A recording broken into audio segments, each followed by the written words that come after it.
Welcome to the Idaho Business Podcast, the only Idaho podcast focused on providing profits for Idaho people. If you love our state and love small business, you are in the right place. We interview local legends, learn business, and have way too much fun doing it. You're listening to the Idaho Business Podcast with your friend, host, and all-around great guy and owner of New Clean Commercial Cleaning, Spencer Ward.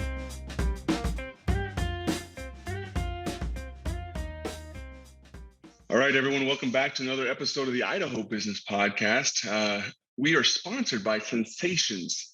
They are an awesome med spa and just all-around wellness spa located in Pocatello and Twin Falls, Idaho. And if you mention the podcast when you schedule your appointment with them, they will give you one free visit to a cocoon wellness bed or a red light therapy session. So you can get to pick between one or the other, completely free, just by mentioning that you heard about them on the podcast. You can get that information and go to their page off of our website, the idahobusinesspodcast.com. Click on their logo, brings you right to it. And you can quickly sign up there. Today's guest is Bryan Rhodes, CEO of Rhodes Pro Consulting.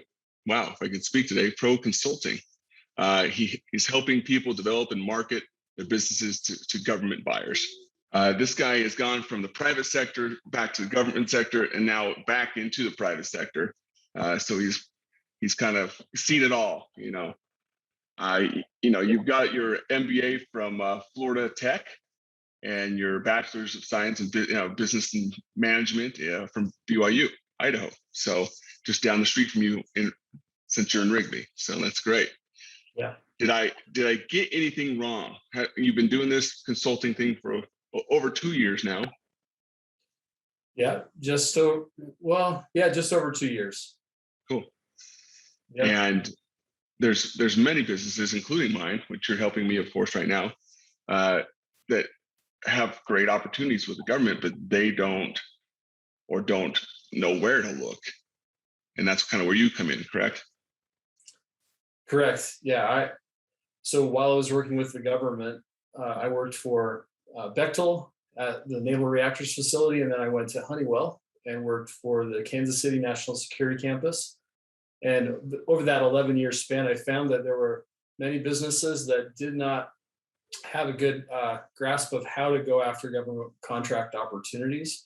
I'm not funded by the government. I'm a private business that simply helps companies that are seeking government opportunities. So there are of course government programs out there to help businesses, and I think they're valuable and very helpful. But as a buyer, contract administrator, I became a commodity manager. I worked with suppliers all the time, and I saw the value that a good supplier brings to the government. And so my goal is to help people navigate their business to the promised land, which the government, right? The government has a lot of money. There's always seems like there's always something, that they're either giving out, or maybe that's not the right thing to say, but the government certainly has the resources available, sure, right, to help small business. And that's where my focus is small business. I really do focus also in the industrial supply and also industrial service space. I love it. Yeah. And he's helped me dramatically, and I know you've helped other businesses out there as well, dramatically to network with the government, because I don't know if any of you out there that are listening have ever dealt with the government or try to fill out a purchase order or kind of submit any kind of offer, but it is literally pulling your hair out, rip your teeth out, and you have to Google different terms you've never heard of. And it gets crazy. And it's nice to have someone that, number one, knows how to find these opportunities. Number two, knows how to navigate these opportunities. Number three, knows how to help you look smart during these opportunities. And give you a hand up to get these opportunities awarded to you. So I like that, Bryan. I think you're doing a great thing here. So go ahead.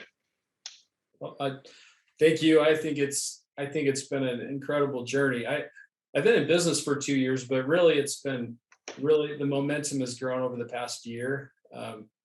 Of course, 2020 was challenging, but I definitely see that there's an opportunity out there for entrepreneurs, just startup businesses, all the way to existing government contract suppliers that maybe they're looking for more opportunity and more growth.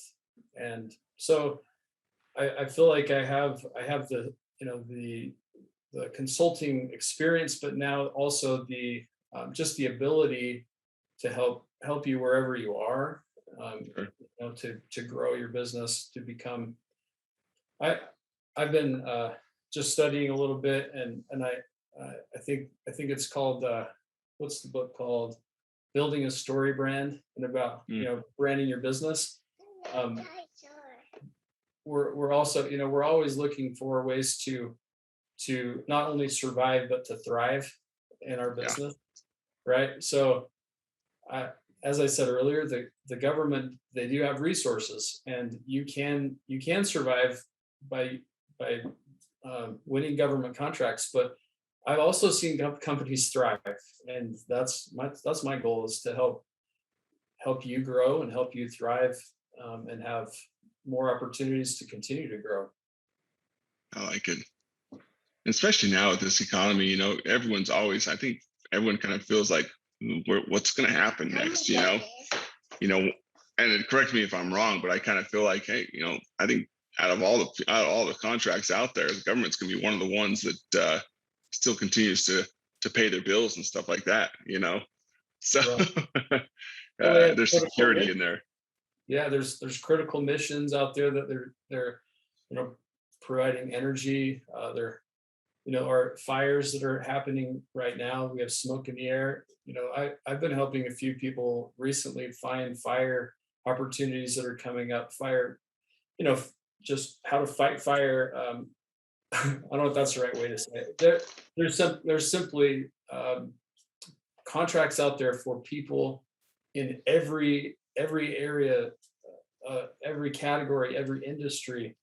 But recently I've been learning more about forest fires, and man, there's so much that goes into fighting a fire, and how there's so many businesses that become involved in actually helping combat that tragedy. Right now we have hurricane relief going on. A lot of that comes through government contracts. And wow. I have a new client that I've been helping, World Dining. They're a pretty big company out of Tucson, Arizona. They're bidding on a government contract back east, and they were telling me they have a catering business, and they're helping with hurricane relief, and it's all through government contracts. So there's a ton of things out there that people don't realize.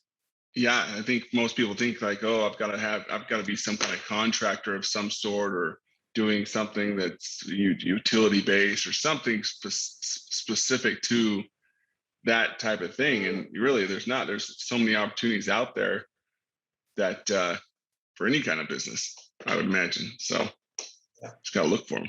Yep, got to look for them, but you also have to navigate the red tape, and that's challenging. So, exactly. And that's where you come in, for sure.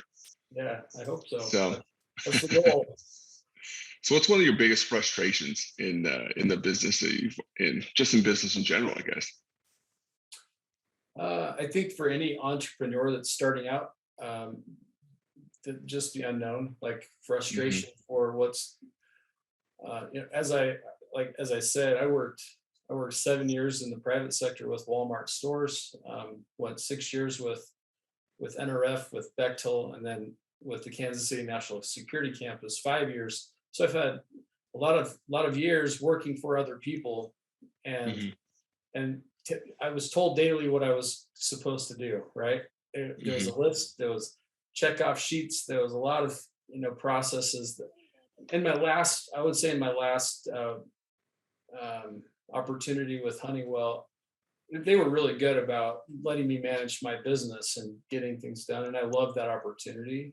But I think I've taken the next step in pursuing my goals and to become, who I want to be, and go after the things I want to go after as an entrepreneur. But my frustration is probably with mostly myself. The days that I don't get the things done that I want to get done, or I probably am probably a little hard on myself, but I get frustrated that I got distracted with this rather than doing this work. But I certainly love the opportunity to help people, and so I don't ever feel frustrated there. I feel like it's rewarding to see somebody, go from one spot to another. I'm helping a videography company. They just won a government contract with the state of Idaho, and Crazy. it's so rewarding to see somebody go after something they've never gone after. And then that company's Kinovision. That's awesome. Yeah, they're going to be great as they go after this state opportunity. That's amazing. Well, you hit on something that I feel like everyone that comes from having a job into being an entrepreneur, owning your own business feels. And it's like, just what you said I was told every day pretty much what to do. And I had a list of what needed to be accomplished. And when you get on your own, you've got to accomplish some stuff, or you don't eat, or your family doesn't have a roof over their head. And people don't realize, they think, hey, man, the business ownership world has got to be sweet because you have all this time to do whatever you want. I'm like, yeah, but then if you don't use that time wisely, you don't eat, you don't sleep indoors. So I think that's a key point you hit on there, because you've gotta be proactive and kind of put systems in place.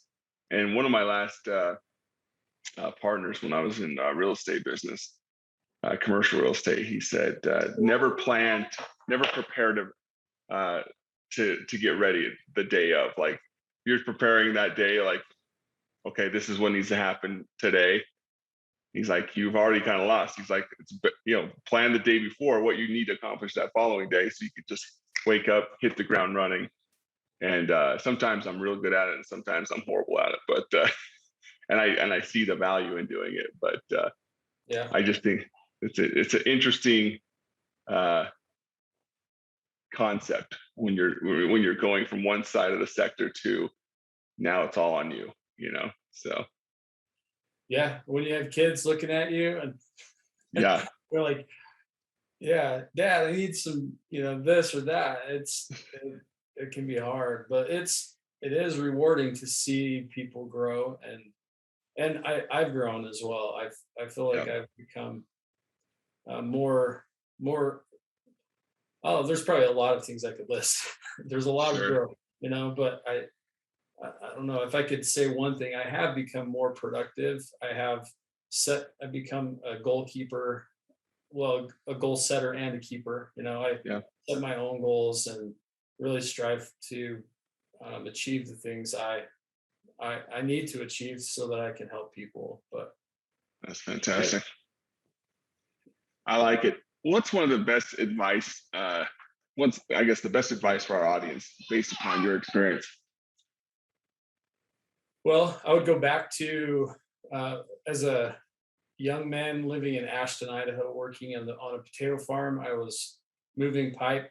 My dad was across the field moving pipe, and he's a big guy, and he went pretty fast and got done. And he looked back, and I wasn't done yet with my sprinkler pipe, and he sprinted across the field, and he's like 6'3", 6'4", and I was scared. I was like, oh no, what's he gonna do? But he came and he just picked up the next pipe and helped me along.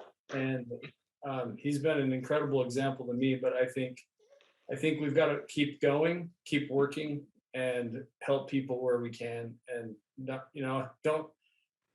I think it's easy in the world right now to criticize and to become critical of everybody around us, and especially with social media. But I for sure know that when we just buckle down, get to work. And I certainly could have been working harder. I know that, but I learned a lesson Oh, from yeah. him. But he taught me that, you know what, work hard, but you can help people that need help. Um, Another thing, I interviewed and interviewed the owner of L&L Mechanical. He's worked at the INL for Mm. years and years, and Dana Troutner. I just got on a call with him one day and just asked him a lot of questions, kind of the same question you asked, and I learned a lot from him. He said, when you start a business, you just need to start shoveling. You're digging a hole, you got to start shoveling and don't look up. Just keep going. And I find that I probably have a tendency to look up sometimes, which I need to become more disciplined and work hard. But it's all about working hard, and it's about putting a little sweat and blood and sometimes tears into it. And when we do the work, the make an effort, those blessings come back, and we're able to, Yep. of course, help other people along the way. So that's I guess some of the advice I would give. I totally agree with that. I think with the oh, sorry, lost my train of thought. With the what's going on, hold on real quick. I'm gonna pause. That's all. So yeah, what you were just saying is, you're helping people and not to look up when you're digging that hole. And I read something from one of my guys I love to follow on social media. His name's Ed Milet, and he made a comment: "Never look back because you're never going back there." And it's true. Like, you don't ever want to look back because you don't want to ever say, "I should have done that. I should have done this."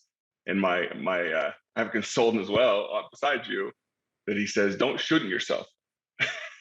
It Yeah. it sounds like something else, but if you're doing that, you're constantly putting doubt in your realm, and it's not helping you to become the man or the entrepreneur that you're wanting to be.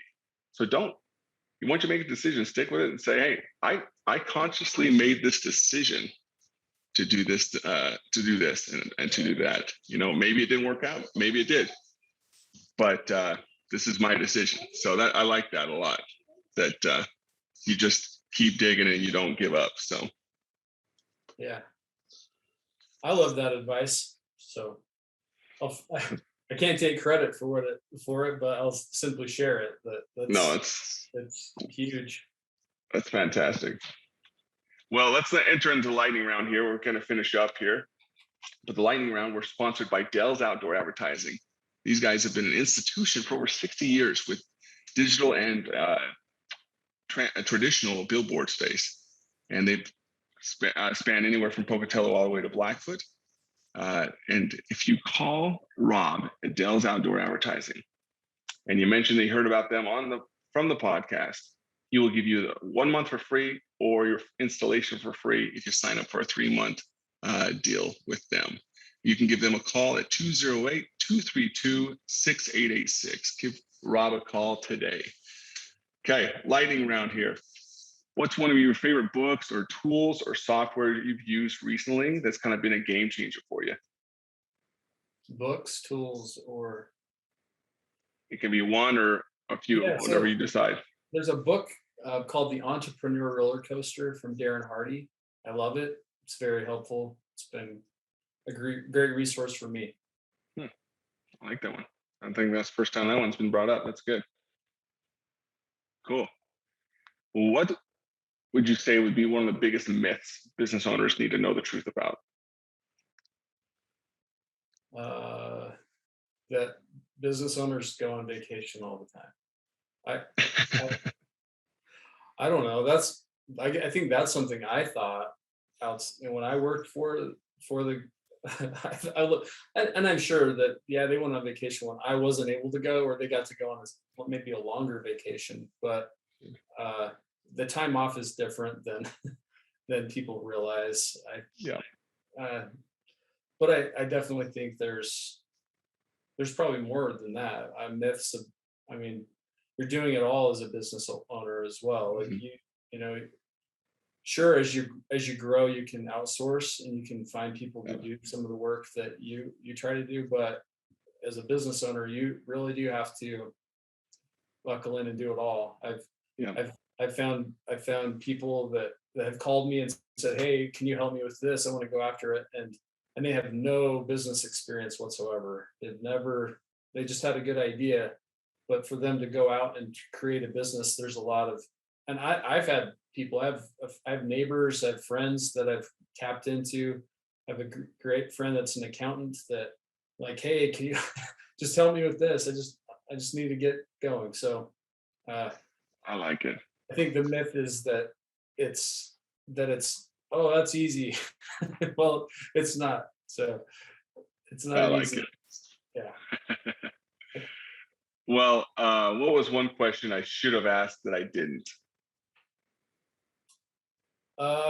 Well, for me, the most important part of my business is really our business. My wife, her name is Jada, and I Mhm. have 6 kids. And Cool. I don't know that you should have asked about my family, but No, they that's are great though. probably I mean, they are the most important thing to me, and they have a big role in my business, mostly by supporting me, but also we're transitioning into my wife having more of a role, and so it's really our business. And It's great. it's been awesome to have her more involved, advising me. I've seen incredible growth just in the last couple months, and so I guess you should have asked me about my family because I should have. they're, That's it. they're Because amazing, and I'm that's grateful. that's many people's why.